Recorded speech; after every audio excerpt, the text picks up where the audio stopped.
Back to Newsmakers, I'm Tim White. To my right, WPRI.com reporter Ted Nesi, and from the Providence, Phoenix, David Scharfenberg. And we welcome our guest, Congressman Jim Langevin. Congressman, I was struck in the first half when you said that you pointed out Mitch McConnell, something he had said a couple of years ago, I think, that his entire goal is to make sure that President Obama doesn't get reelected. But aren't the Democrats in Congress guilty of exactly the same thing? And I think of the payroll tax cut here. Democrats claimed a victory when House Speaker John Boehner was caved to pressure and signed onto that temporary tax cut at the start of the year. He was looking to make it last longer. Now that's exactly what is probably going to happen, something that everyone's considering. So wasn't he and the rest of the GOP right on this one, right all along, that it's going to be extended anyway, and this wasn't just a battle to make him look bad and make the rest of the GOP look bad? Well, remember, this was negotiated in a bipartisan way on the Senate side, that they came up with a short-term extension of 2 months with an 89-10 vote. So we should have taken that bipartisan agreement and just passed that in a bipartisan way. But everybody knew when you guys came back it was going to have to be dealt with again, and here we are. What was that fight all about? Why not have extended it right then and there? I would have liked to have had a long-term extension of the payroll tax cut. And that's what Speaker of the House wanted. Right, but unfortunately that's not what we were presented. That's not what Harry Reid could get to the Senate. The bill that we should have taken up is certainly a long-term extension, but for whatever reason that couldn't be done. And so the Democrats in the Senate held it hostage, is what you're saying? I'm just saying that what came back from the Senate was a 2-month extension on an 89-10 vote from the Senate.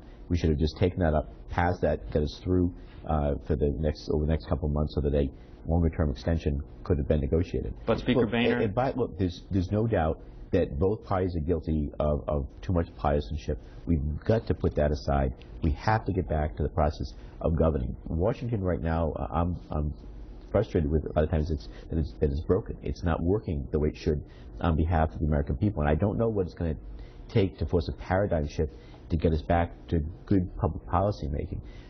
But something has to change, and I'd like to say that it start, here with each individual member trying to reach out and trying to solve these problems collectively together. It's a real possibility Republicans could attach the Keystone Pipeline to the payroll tax extension. How passionate are you about the Keystone Pipeline? Is this something where you would vote against the payroll tax cut extension if the Keystone Pipeline was a part of it? Yeah, I think in principle the Keystone Pipeline is a good idea. We just have to get to the right way, make sure that we're building it that's environmentally sound, that if the worst case scenario happens, we're not, for example, polluting a major aquifer in the United States that people rely on for their drinking water. This could mean a lot of jobs that if we build that Keystone Pipeline. You differ with the President on this.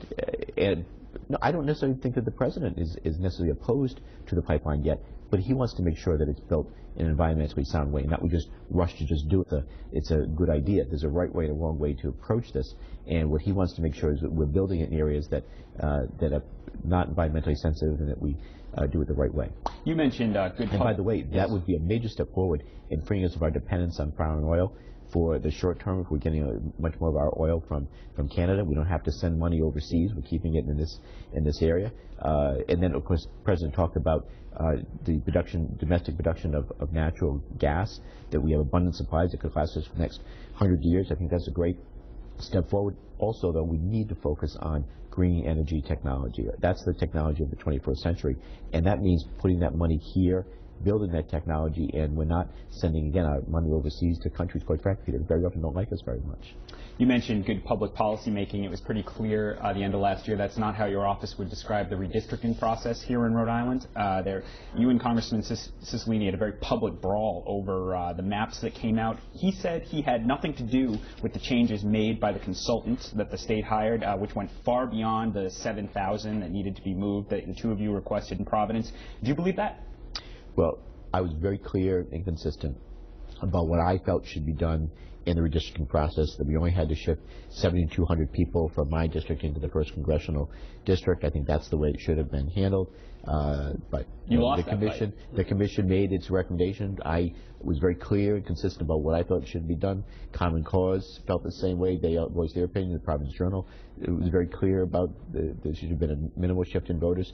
The commission looked at a variety of options when my views weren't being considered, when The maps that we were being shown showed major shifts all the way along. At one point, it was a shift of 150,000 voters. I spoke out clearly because I didn't think that was the right way to handle it. But his question is, did Congressman David Cicilline, was it gerrymandering on his part? Oh, I'm into that, and I was very clear. Congressman. I mean, that ship has sailed. My position was very clear. I thought there should have been a minimal shift.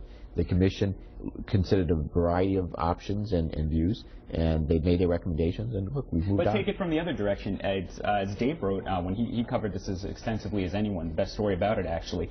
And Dave pointed out, you are a Democrat. Congressman Cicilline is a Democrat. Congressman Cicilline is in trouble, and maybe he needed more Democratic voters. Maybe it was the interest of your party to allow something more broadly to go through without making this big public fuss that made him look worse. Yeah, well, look, there's no doubt that the redistricting process, by its very nature, is a political process. But I also felt there's a matter of fairness and what's right and what's wrong, and I felt there should have been a minimal shift.